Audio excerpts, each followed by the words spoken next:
ጳጳሱ ጵጵስናቸው ተሻረ። ጩኸታችን ተሰምቷል። አላስፈላጊ ነገር ሲፈጽሙ የነበሩት ጳጳስ በአሁኑ ሰዓት ከሀገረ ስብከታቸው እንደተነሱም ተነግሯል። ስለሱም እንመለከታለን። ቤተክርስቲያን ላይ መሳሪያን ታጥቆ የሚሰብኩ ሰዎች ናቸው እየበጠበጡ ነው ያለው። ኦሮሚያ ክልልም አማራ ክልልም ያለው ብዙ አሁን ኦሮሚያ ክልል ላይ የሚባለውን ነገር እውነቱን ግልጽ ብናወራ ምንም እንትን አይልም። እኔ ጋር እንደዚህ ነገር የለም። አንዳንድ ኦሮሞ ኦርቶዶክስ የአማራ እምነት ነው ብሎ ነው የሚያስበው። አማራ የፈጠረው አንድ ኦርቶዶክስ የለም። አማራ መጤ ነው፣ ኦሮሞ መጤ ነው። ክርስቶስ ብቻ ነው እዚህ ምድር ላይ አላፍትና ያለው። ከየት ነው የመጡት? ከየት ነው የተሰባሰቡት? ማን ነው ላያችን ላይ ፈቶ የለቀቃቸው? እንመለከታለን። እንግዲህ አንድ ሁለት ብለን እንቁጠር። ሂድ አምጣልኝ። ዛሬ አሩሲ ይህች ቀን ልዩ ናት። የመጀመሪያዋ የሐዲስ ኪዳን አማናዊቷ ቅድስት ቤተክርስቲያናችን በጌታችን በመድኃኒታችን በኢየሱስ ክርስቶስ የተመሰረተችበት ዕለተ ቀን ነው። የእናታችን የቅድስት ድንግል ማርያምም በዓሏ ነው። ስለሱም እንመለከታለን። እሸቱ አፈቀላጤ ነው። በጣም ከሚገርመኝ እኛኛ ሲመጣ ጎንበስ እያለ እሻባስ በጣም ለስላሳ አንደበት ነው ያለው። እኛን አላቆየንም፣ በደቂቃ ነው ያሳመነን። ታዲያ ከማን እንማር? ይህ የትውልዱ ጥያቄ ነው። ይቅርታ መጠየቅን፣ ለልጆች ማዘንን፣ ይህ የመነኮሳት ታላቁ ስራ ሊሆን ይገባል። ሰሞኑን ወንድማችን እሸቱ መለሰ በዋልድባ ጉዳይ ወጥቶ ይቅርታ ጠይቋል። ታዲያ ጉዳዩን ደጋግሞ በማንሳት እንደ እግረኛው ሚዲያ ያሉ ሚዲያዎች እንዲሁም አንዳንድ መነኮሳት ከመነኮሳት ንግግር በወጣ ንግግር በመናገር የሚፈጽሙት ነገርና የሚናገሩት ነገር ብዙዎቻችን እያስቆጣ ይገኛል። እኛስ እንዴት ተመለከት ነው? አብረን እናየዋለን። እኛ እኮ በዚህ ዘመን እኮ በመነኩሴ ከተማ መኖር ምክንያት የብዙ ሰው ትዳር ነው የተበጠበጠው። በእውነት ትዳራችን ነው የተበጠበጠው። ቤተክርስቲያን ውስጥ ያለው ጉዳይ ብቻ ሰው ነው የተበጠበጠው። ትዳራችን ነው የተበጠበጠው። ተታረሳ ራስ እንደዚህ አብጦ ሎሚ መስሎ አጠበ ብርጭቆ መስሎ ካን ደግሞ ልጅ በማሳደግ የሚስት ፍላጎት በማሟላት ደግሞ ያው ደከም ብለው ይኖራሉ። ከዛ ምን ሆነ እነዛ ካህን አደረጉ እንዴ እንደዚህ ይሆንኩኝ የምኖረው ኑሮ በቃ ቤተሰቦች ለካ አጥፍተዋል። እንደዚህ አድርገው ባይድሩ ይኖሩ ባጋቡ ይኖሩ በመነኩስ ኑሮ ነበር ተሻለ የሚሆነው በሚል ሐሳብ እኮ ሚስታቸውን ከሶስት ልጆቻቸው ጋር አስይዘው ትተው ሌላ ሀገር ሄደው መንኩሰው አስተዳዳሪ ሆነዋል። ለመነኮሳት ክርክር ትሰማላችሁ አይደል? በከተማ ይኑሩ አይኑሩ የሚል ይሄ ክርክር የሚያስፈልገው ነገር አይደለም። ነናላችሁ አንድ ዲያቆን ወይ አንድ ካህን ስንት ሚስት ነው የሚኖረው? ንገሩኝ። ከአንድ በላይ ይኑሩ አይኑሩ ብሎ ክርክር አለ? ብሶት የወለደው ንግግር በዘመናችን የከተማ መነኮሳት ፈተና ሆኖብናል እየተባለ ይገኛል። እስኪ እንዴት ፈተና ሆኑብን? እሱንም እንመለከታለን።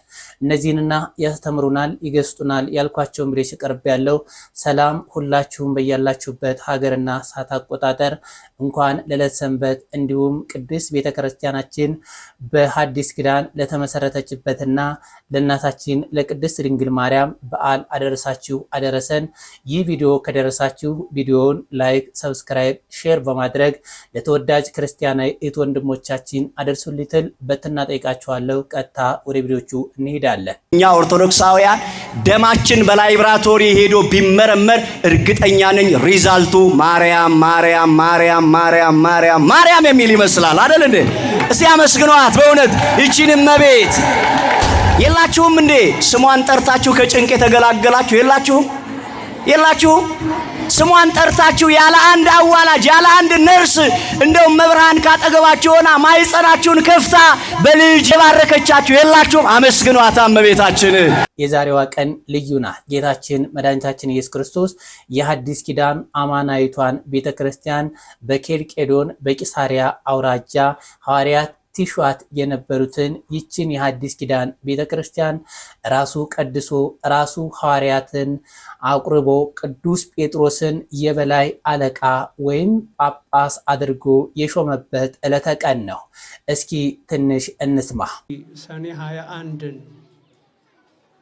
ስናከብር ሰኔ 21 የእመቤታችንን በዓል ስናከብር እግዚአብሔርን ድንቅ ነህ ወይም ስራ ድንቅ ነው ብለን ከምናመሰግንባቸው ስራዎቹ መካከል የተለየ ስራ ያከናወነበት የዛን ክንውን ታሳቢ በማድረግ የምናመሰግንበት ቀን ነው። ይሄ ቀን በቤተ ክርስቲያን የመጀመሪያው ህንፃ ቤተ መቅደስ የተመረቀበት ለአገልግሎት የዋለበት ቀን ነው። መቼ? ሰኔ 21 በምድር ላይ በሐዲስ ኪዳን። በብሉይ ኪዳን እንደምናውቀው የመጀመሪያውን ህንፃ ቤተ መቅደስ ታላቁ ሰው ሰሎሞን፣ ከሱ በመቀጠል ደግሞ የሰሎሞን ቤተ መቅደስ በእስራኤል ኃጢአት በባቢሎናውያን ሲቃጠል እንደገና ዘሩባቤል የሚባለው እስራኤላዊ ከስደት ተመልሶ ሌሎች ወገኖቹን ይዞ የሰራው ቤተ መቅደስ አለ። ሁለተኛው ይሄ ሁለተኛው ቤተ መቅደስ ደግሞ በእስራኤል ኃጢአት በ70 ዓመተ ምህረት በሮማውያን ደግሞ ተቃጥሏል። ከዛ በኋላ እስራኤል ላይ ይሄ ብሉይ ኪዳን የሚከናወንበት ቤተ መቅደስ አክትሟል፣ የለም። እንደ ሐዲስ ኪዳን የመጀመሪያው ቤተ መቅደስ ተሰርቶ በትናንትናው ዕለት ሰኔ 20 ዛሬ ደግሞ ለአገልግሎት የዋለበት ቀን ነው። አዎ እኛ የምናመልከው የናዝሬቱ ኢየሱስ ከድንግል የተወለደውን ኢየሱስ ክርስቶስን እንጂ ድንግል ማርያምን አምልከናትም አናውቅም አናመልካትምም። ግን ለሷ የተለየ ፍቅርና አክብሮት አለን። እንደ ጨረቃ የተዋበች ይላል። ማን ትሆን ያቺ እንደ ጨረቃ የተዋበች ሴት? እንደ ማለዳ ብርሃን የምትጎበኝ ያቺ ሴት ማን ትሆን? ደግሞ ዓላማ ይዞ እንደተሰለፈ ሰራዊት የምታስፈራ ያቺ ሴት ማን ትሆን? እጅግ ደስ ይበላችሁ ክርስቲያኖች። ያቺ እንደ ማለዳ ብርሃን የምትጎበኝ እንደ ፀሐይ እንደ ጨረቃ የተዋበች የኔና የናንተ እመቤት ወላዲተ አምላክ ድንግል ማርያም ናታ። ስሟ ከፍ ያለ ይሁንልን። አመስግኗት እመብርሃንን። akkana jedhe Solomoon macaafa hedduu caal boqonnaan isaa ja'a lakkoofsa 9 irraa gugeen koo isheen mudaa hin qabne isheen haadha isheetiif tokkitti isheen deessee isheetiif marartuu anaaf tokkitti kooti durboonni ishee arganii eebbifamtuuttiin jedhanii mootowwanii fi sajjaattonni hundumtu ishee jajanii jedhe Solomoon. ይህችን ሴት አባትና ልጅ አባቷ ዳዊት በምሳሌ በብዙ ህብረ ቃል አመስግኗታል። ወትቀውም ንግሥት በየማንከ በአልባሰ ወርቅ ጽፍቶ ህብርት ስምዒ ወለተ እያለ አመስግኗታል። እመቤታችንን ልጁን አመስግኗታል ዳዊት። የዳዊት ልጅ ሰሎሞን ደግሞ መልሶ እቴ ሙሽራዬ ይላታል። አባቱ ንግሥት እያለ ይጠራታል። ልጁ ሰሎሞን ደግሞ ሙሽራዬ እያለ ይጠራታል። እንዴት ያለች ሴት ናት! ነገስታት ተቀባብለው ያመሰግኗት። አባትና ልጅ ቁባቶች ሳይቀሩ መሪዎች ሳይቀሩ አንገታቸውን ዝቅ አድርገው መጥተው ያመሰግኗት። ይቺ እንደ ማለዳ ብርሃን የምትጎበኝ ማን ትሆን? የተወደዳችሁ ክርስቲያኖች ዛሬ ለመሰባሰባችን ምክንያት የሆነችን ወለላይቱ ድንግል ማርያም ናት። ስሟ ለዘላለም የተመሰገነ ይሁን። walitti qabamuu keenyaaf sababii kan taate isheen akka aduu barii akka addeessa halkanii namni hundumtuu kan ishee daawwatu akka waraana xiyya qabatee ishee fuuldura deemu dubartii baay'ee nama sodaachistu mootoleen gadi jedhanii dhufanii sagadaniif harka fuudhaniif dubartittiin kun eenyu jennee gaafannu macaafa qulqulluu keessatti bakka baay'ee dubartittiin kun qulqulleettii dubree maariyaam akka taate ዱጋባ መምራኖቻችንን እናመሰግናለን። ቃልዮት ያሰማልን። ሐዋርያት ይችን የሐዲስ ኪዳኗን አማናዊቷን ቤተክርስቲያን ይሿት ነበር።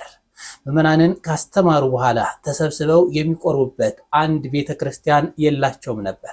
ታዲያ የጸለዩት ጸሎት ወደ ላይ ተሰምቶላቸው ጌታችን መድኃኒታችን ኢየሱስ ክርስቶስ በዛሬዋ ዕለተ ቀን ይችን ቅድስት ቤተክርስቲያን ጌታችን መድኃኒታችን ኢየሱስ ክርስቶስ ራሱ መስርቷታል። ይህንም ደግሞ ሲመሰርት ራሱ ቀድሶ ራሱ አቁርቦ ቅዱስ ጴጥሮስን የቤተ ክርስቲያን መሪ አድርጎ ፓትርያርክ አድርጎ ሾሞላቸዋል። በነቢያት ትንቢት በሐዋርያት አስተምሮ ዛሬ የደረሰችው ይቺ ቅድስት ተዋሕዶ ቤተክርስቲያናችን እንግዲህ በርካታ ፈተናዎችን እያሰለፈች ዛሬ ደርሳለች። ይህን እንግዲህ መከራ ያሳለፈችውን ቅድስት ተዋሕዶ ቤተክርስቲያናችንን ዛሬ እናከብራታለን። ዛሬ ታላቅ የቤተክርስቲያናችን በዓል ነው። እናታችን ቅድስት ድንግል ማርያም በመካነ መቃብሯ በጎለጎልታ ጌታችንን መድኃኒታችን ኢየሱስ ክርስቶስን ትውልድ እንዲድን ልጆቿ እንድንድንላት የጸለለችበት የለመነችበት ዕለተ ቀን ነው። እናታችን ቅድስት ድንግል ማርያም በምልጃዋ በረድኤቷ ዛሬም ሁላችንንም ታስባርከን ታማልደን። ትላንት የሰባት ሀገረ ስብከት ጳጳስ የበረሃው መናኝ እንዲሁም የሰላም አምባሳደር እያሉ ሲያቆለጳጵሱትና ሰማይ ሲሰቅሉት ነበር። ዛሬ ግን እኒያ ግለሰቦች አልፎ አልፎ በዝግ አካውንት ይገለጣሉ። ነገር ግን የተገለጠ ነገር ስለሆነ የእነሱ ትግልና ጥረት ውጤታማ አይሆንም። የእኛ ጩኸት ግን እንዲሁ እንጮሃለን፣ እንዲሁ እንጮሃለን፣ ውጤታችንም ፍሬያማ እየሆነ ነው። የምርም ትናንት የሰባት ሀገረ ስብከት ጳጳስ ነበር። ነገር ግን ሰባቱን ሀገረ ስብከት ሁሉ ዘርፎታል፣ አዘርፎታል። ሀገረ ስብከቱ ኦርቶዶክሳዊ ልዕልና እንዳይኖራቸው አራቋቸዋል። በጴንጤዎች፣ በተሐድሶች፣ በመናፍቃን መዝብሯል፣ አስመዝብሯል። ዛሬ ደግሞ እነዚያ ሰባት ሀገረ ስብከቶች ዛሬ ከእጁ ወጥተዋል። እነዚያ ሀገረ ስብከቶች የምርም መናፍቃንና ጴንጤዎችን የማይረቡ ቀሚስ ጎታቾችን ነበር እንጂ ያበለጸጉ የነበሩ ለቤተ ክርስቲያን የሙዳየ ምጽዋት አስራት በኩራታቸው ሁሉ ለቤተ ክርስቲያን ጥቅም የሚውሉ አልነበሩ። ዛሬ ግን ሰባቱ ሀገረ ስብከቶች ሁሉ ከእጅ ወጥተዋል። ሲደግፉትና ሲጋጋጡለት የነበረው መንጋም ዛሬ ባላየ ያለፈው ነው። ዛሬ ከገስት ወደ ገስት እየተዟዟረ ምናልባትም ጀለብያ ለባሽ ተራ ጀለብያ ለባሽ ሆኖ ቀጥሏል። ጳጳሱ ከሀገረ ስብከታቸው እንዲነሱ ተደርጓል። የሆነው በቅዱስ ሲኖዶስ አማካኝነት ነው። እኚህ ጳጳስ እንግዲህ በተመደቡበት ሀገረ ስብከት በሚያደርጓቸው ያልተገባ ነገርና ጵጵስና በማይፈቅደው መንገድ እየተጓዙ ስለሆነ ከሀገረ ስብከቱ እንዲነሱልን ብለው የሀገረ ስብከቱ ልጆች ባነሱት ቅሬታ መሰረት ጳጳሱ ከዛ እንዲነሱ ተደርጓል። ጳጳሱ ጵጵስናቸው ተሻረ። ይህ ሰበር መረጃ በደንብ ሼር፣ ኮፒ ሊንክ፣ ሪፖስት እያደረጋችሁ እግዚአብሔር ይመስገን እግዚአብሔር ቤቱን ያጽዳ እያላችሁ ኮሜንት ላይ እየጻፋችሁ መረጃውን ተከታተሉኝ። ከዚህ በፊት ብፁዕ አቡነ ሩፋኤል በመባል የሚታወቁ ከሰባት ሀገረ ስብከት በላይ ሲያስተዳድሩ የነበሩት ሆኖም ከሰባቱ አምስቱን ተነጥቀው ሁለቱን ሀገረ ስብከት ሲያስተዳድሩ የቆዩት የአሶሳና የጋምቤላ ሀገረ ስብከት ባደረጉት ርብርብና ቤተክርስቲያኗን ስለዘረፉ ቀንኗን ደግሞዋንና ቤተክርስቲያንም ሆነ ሀገረ ስብከቱን በሚገባ መልኩ ባለማስተዳደራቸው ቅሬታቸውን እና አባትነታቸው እንዲነሱ ተደጋጋሚ ለቅዱስ ሲኖዶስ ደብዳቤ ያስገቡ ሲሆን ቅዱስ ሲኖዶስ ያሰባሰቡን መረጃ በመመልከት ጵጵስናቸውን ሙሉ ለሙሉ እንዲሁም ከቤተ ክርስቲያን ላይ ያላቸውን ስልጣን ሙሉ ለሙሉ አንስተውታል ማለት። ከዚህ ጋር ተያይዞ ቅዱስ ሲኖዶስ አዲስ መረጃ እንዳወጣ መነኮሳት ፈተና ሆነውብናል። አንዳንድ የከተማ መነኮሳት ፈተና ሆነውብናል። ዓለሙንም እየተለማመዱት ይገኛሉ። ይህ እንግዲህ የልጆቻችሁ ጥያቄ ነው። እኛ እኮ በዚህ ዘመን እኮ በመነኩሴ ከተማ መኖር ምክንያት የብዙ ሰው ትዳር ነው የተበጠበጠው። በእውነት ትዳራችን ነው የተበጠበጠው። ቤተክርስቲያን ውስጥ ያለው ጉዳይ ብቻ ሰው ነው የተበጠበጠው። ትዳራችን ነው የተበጠበጠው። እንዴት ትዳራችሁ ተበጠበጠ ትሪን ከሆነ አንድ ቄስና አንድ መነኩሴ ከአንድ ክርስቲያን ይቀጠራሉ። እኩል ደሞዝ ይከፈላቸዋል። አለያም የመነኩሴ የተሻለ ሊሆንም ይችላል። እንደውም ማለት ነው የተሻለ ያው መነኩሴ ስለሆነ ብዙ ኃላፊነት መወጣት ይችላል ተብሎ ነው የሚታሰበው። ግን ሰው መነኩሴ ስለሆነ ወይም ቤተሰብ አስተዳዳሪ ስለሆነ አይደለም ኃላፊነት መወጣት አለመወጣት የሚችለው። ሌላው ነው ኃላፊነቱ እንዲወጣም እንዳይወጣም የሚያደርገው። ምን ገጠም ይመስላችሁ? ከዚህ በፊት ወደ 2006 አካባቢ ነው ልጆች የሚያስተዳድሩ ወይ ልጆች ያላቸው ቄስ ነበሩ፣ መነኩሴ ነበሩ። እነዛ መነኮስ በነፃነት ደልቷቸው ይሄ ፊታቸው እንደምትታረሳ ራስ እንደዚህ አብጦ ሎሚ መስሎ አጠበ ብርጭቆ መስለው ካን ደግሞ ልጅ በማሳደግ የሚስት ፍላጎት በማሟላት ደግሞ ያው ደከም ብለው ይኖራሉ። ከዛ ምን ሆነ እነዛ ካህን አደረጉ እንዴ እንደዚህ ይሆንኩኝ የምኖረው ኑሮ በቃ ቤተሰቦች ለካ አጥፍተዋል እንደዚህ አድርገው ባይድሩ ኑሮ ባያጋቡ ኑሮ በመነኩስ ኑሮ ነበር ተሻለ የሚሆነው በሚል ሳይኮ ልጆች ሚስታቸውን ከ3 ልጆቻቸው ጋር አስይዘው ትተው ሌላ ሀገር ሄደው መንኩሰው አስተዳዳሪ ሆነዋል ትተዋት ሄደው ሌላ አካባቢ ሄደው መንኩሰው አስተዳዳሪ ሆነዋል ስለዚህ ይችናት ያላባት 3 ልጅ ጠላ እየሸጠች ጠጅ እየሸጠች እኮ አሳዳጊ ሆናለች ይሄን ብቻም አይደለም እኔ ብዙ ነገሮች ነው የገጠሙ ብዙ ነገር ገጥሞኛል ስለዚህ ባጭሩ ብዙ ታሪክ አለኝ ግን ባጭሩ ትዳራችን ሁሉ በመነኩሴ ምክንያት እየተበጠበጠ ነው ካህናት ማግባት እንዲፈሩ ዲያቆናት ማግባት እንዲፈሩ መምህራን ማግባት እንዲፈሩ ትዳርን እንዲፈሩ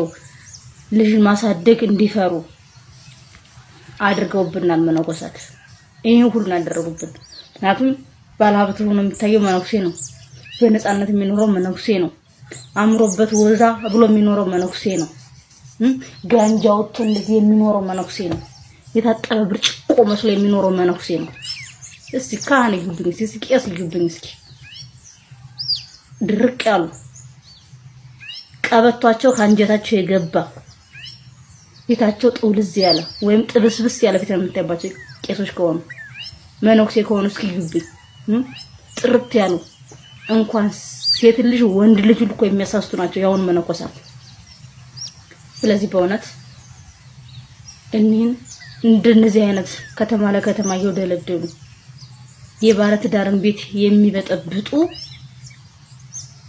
በቤተክርስቲያን ውስጥም ሆነ ደግሞ መምህራኖቻችን ዲያቆናቶቻችን ቄሶቻችን ለሚበጠብጡብን መነኮሳት እናንተው ራሳችሁ ካህናት ታጥቃችሁ ለራሳችሁ ታስከብሩ ይገባል እላለሁ አመሰግናለሁ እውነታው ይሄ ነው የእግዚአብሔር ቤተሰቦች በእያላችሁ በሰላም እግዚአብሔር ይብዛላችሁ እውነታው ይሄ ነው እህቶቻችን እናቶቻችን እንዲሁ ምርር ብሏቸው በልባቸው በውስጣቸው ስለ ቤተክርስቲያን ህልውና ስለ አባቶች ክብር ሲሉ በልባቸው አምቀውት የነበረ ደብቀውት የነበረ ምስጢር ምክንያቱ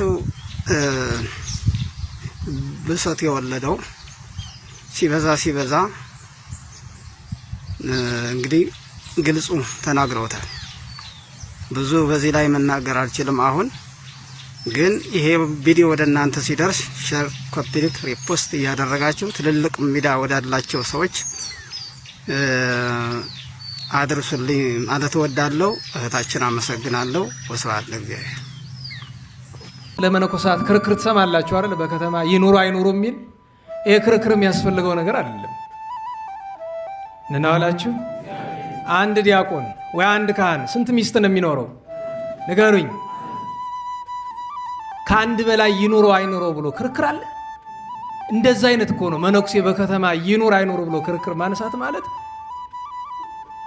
አንድ መነኩሴ በከተማ ሊኖር የሚችለው አንድ ካህን ምናልባት ከአንድ ሚስት በላይ ተፈቅዶለታል ብሎ ማሰብ ሲጀመር ወርቅና ብር የለኝም ያለኝን ግን እሰጣለሁ አለ ለምን ወርቅና ብር ስለሌለው ምን አለው የእግዚአብሔር ጸጋ ሀብት ፈውሳለሁ ዛሬ ግን እንፈውሳለን የሚሉ ሰዎቻችን ስትመለከቷቸው ሀብታሞች ናቸው በ500 ሚሊዮን ብር ቤት የሚገዙ ማለት ነው ማንሽን ይባላል መኖሪያ ግቢ ጠቅላላ በቤተ ክርስቲያናችን የማይሸጥ ነገር የለም አንድ ነገር ብቻ ነው የቀረ እስካሁን ድረስ ያልተሸጠ ስጋው ደሙ አልገጠመኝም ነገ ልንቆርብ ስንሄድ ክፈሉ እንዳንባል ፈራለሁኝ ይቅርታ አድርጉልኝ ለምን ምን ቀረን ቅባ ቅዱስ ይሸጣል ጸበል ይሸጣል እምነት ይሸጣል እንኳን ሌላ ይቅርና በመስቀል ለመታሸት እኮ ይከፈላል ነናላችሁ እንዲያው እሺ ጸበሉ እምነቱ ምኑሽ እሺ ምናልባት እንዲያው ስንቀበለው በስጋው አይን ያልቃል ብለን እናስብ መስቀሉ ስለታሸንበት ያልቃል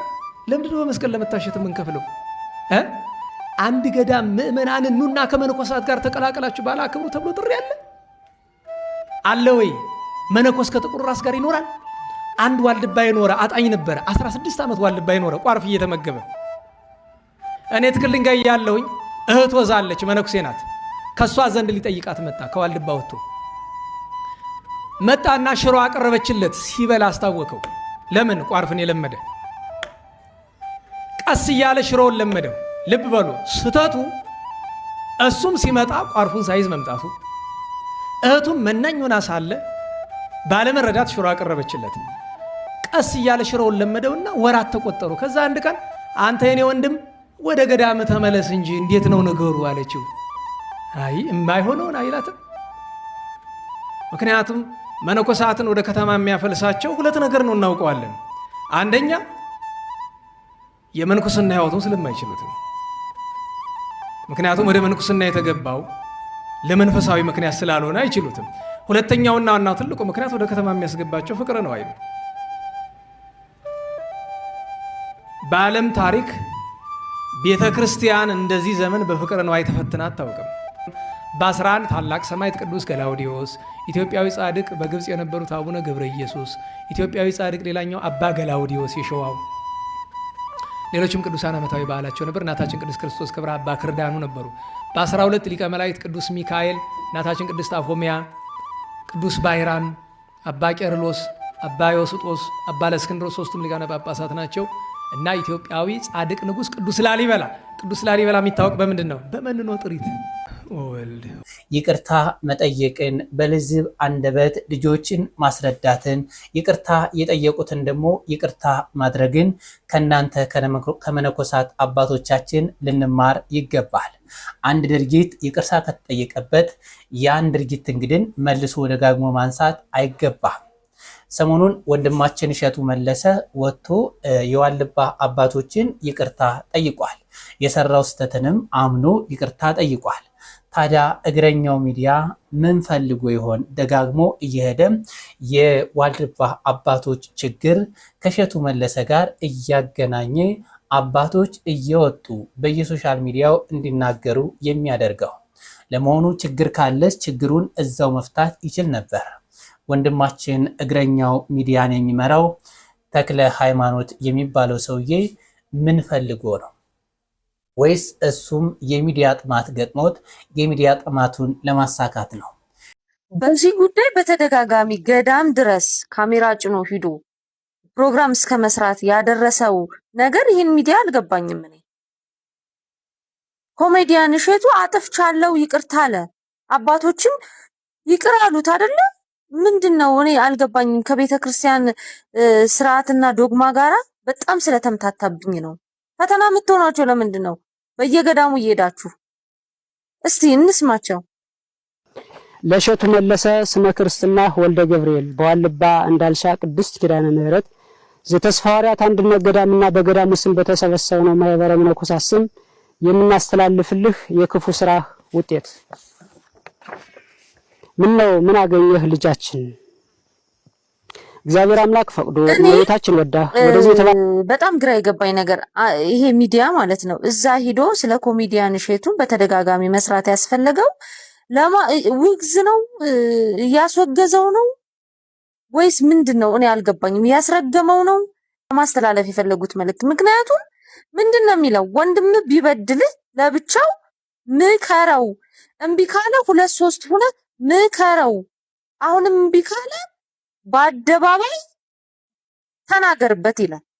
እምቢ ካለ ለቤተ ክርስቲያን ሰጠተዋት ነው የሚል። ይህ ሰው ግን አንደኛውንም ደረጃ አላለፈም እኮ። አባቶች ምንድነው እያደረጋችሁ ያላችሁት? አንተ ሚዲያውስ ምንድነው ፍላጎትህ? አሁን ይህንን እኔ ሲገባኝ ሲመስለኝ ኮሜዲያን እሸቱን ለመጣል ኖርማል አይደለም ነውር ነው ብሎ የሰራው ፕሮግራም ስላለ ኖርማል ለማድረግ ነው። ጥፋት ከጠፋ ይቅርታ ጠየቀ፣ አለቀ በቃ እዛ ጋር አቆመ። በአደባባይ እንደዚህ ወጥቶ ውግዝ ከማሪዎስ እንዲባል ደብዳቤ ቃለ ጉባኤ ሲይዞ ማሳፍ ምንድነው ትርጉሙ? ነውር ነው። አባቶች፣ ሌሎች አባቶች ገዳሙን የምታስተዳድሩ በቃ አባቶች የሚዲያ ተከታታይ፣ ገዳማውያን መነኮሳት የሚዲያ ተከታታይ ለሚዲያ መልስ የሚሰጡ አይደሉም። ስራቸው የገቡበት ዓላማ መሰረት ከእግዚአብሔር ጋር መገናኘትና መነጋገር መጸለይ ብቻ ነው። ለወደቁት ለኛ መጸለይ እንጂ ወጥተው እንደዚህ አይነት ነገር እኔ እናንተ ራሱ ልክ አይደላችሁም። የምትሄዱ? እሸቱ አፈቀላጤ ነው። በጣም ከሚገርመ እኛኛ ሲመጣ ጎንበስ እያለ እሻባስ በጣም ለስላሳ እንደበስ ነው ያለው። እኛን አላቆየን በደቂቃ ነው ያሳመነ። እንደዚህ አርጌ ምንድነው ያለን ፕሮጀክት ልሰራላችሁ የሆነ እቅድ ምናምን በቃ አቅዳ። ሁለት መልእክታቶችን አሉኝ በዚህ ቪዲዮ ላይ። ቪዲዮ ላይክ እና ኮፒ ሊንክ ያደረጋችሁ አዳምጡኝ። የመጀመሪያ መልእክቴ ለእግረኛው ሚዲያ ባለቤት ለጋዜጠኛ ተክለ ሃይማኖት አዳነ ነው። ተክልዬ በጣም የቤተክርስቲያኒቷ እንደምትወዳት በደንብ ይገባኛል። እንደዚህ አይነት ጉዳዮች ግን ቢበቃህ ጥሩ ይመስለኛል። አጀንዳዎችን ወደዚህ እያመጡ አንደኛ አንተም ነገ የምትጸጸትበት ጉዳይ፣ ሁለተኛም ነገር ደግሞ የማይረባ ረብ የሌለው ነገርን ቢቆም ይሄ ነገር ጥሩ ይመስለኛል። ሁለተኛ ለመነኮሳት አባቶቻችን እንዲህ አይነት ጉዳዮችን ወደ ሚዲያ ሲመጣ ምናልባት ከጀርባው ሆኖ እናንተም ሂዱ እንደዚህ ማድረጉ እያሉ የሚመክሩ አካላት ሊኖሩ ይችላሉ። ግን ይሄ ነገር ቢበቃ አይሻልም ወይ? የምንኩስናስ ግብሩ እንዲህ ነው ወይ? ልጅ ነው እሸቱ፣ የቤተክርስቲያኒቷ ልጅ፣ ያውም ደግሞ በጣም ብዙ መልካምና በጎ ምግባራትን የሚሰራ የቤተክርስቲያኒቷ ልጅ ነው። ካጠፋ ጠርታችሁ ይሄ ነገር መስተካከል አለበት ብላችሁ በራሱ ሚዲያ እንዲያርም ማድረግ አይቻልም ወይ? አንድም ደግሞ ልጁ ጥፋት ከሆነ ያንን ደግሞ ለሰራበትን ቪዲዮዎችን በጣም አብራርቶ በዛ ላይም ደግሞ ይቅርታ ጠይቆ መነኮሳቱም በቤቱ ድረስ ተገኝተው በዛ ጉዳይ ላይ ተነጋግሮ የተፈታ ጉዳይስ አይደለም ወይ? ስለዚህ እንደው ቢያንስ በዚህ ዘመን ላይ ለቤተ ክርስቲያን የሚተጉላት የሚለፉላትን ልጆቿን በተለይ ደግሞ በዚህ ዘመን ላይ ውድድሩ ሰፊ በሆነበት ሰዓት ላይ እንደው ገፍተን ልጆቻችንን ባንጥላቸው ጥሩ ነውና እባካችሁ አባቶቻችን እናንተም ይብቃችሁ። ምን ይሉታል? እስኪ እናንተስ ምን ትላላችሁ? ወንድሞቻችንን እናመሰግናለን። ቃለ ሕይወት ያሰማልን። ኦርቶዶክሳውያን እስከ ሰዓት ድረስ አብራችሁ ስለቆያችሁ አመሰግናለሁ። በቀጣይ ቪዲዮ እስከምንገናኝ ድረስ ሰላም።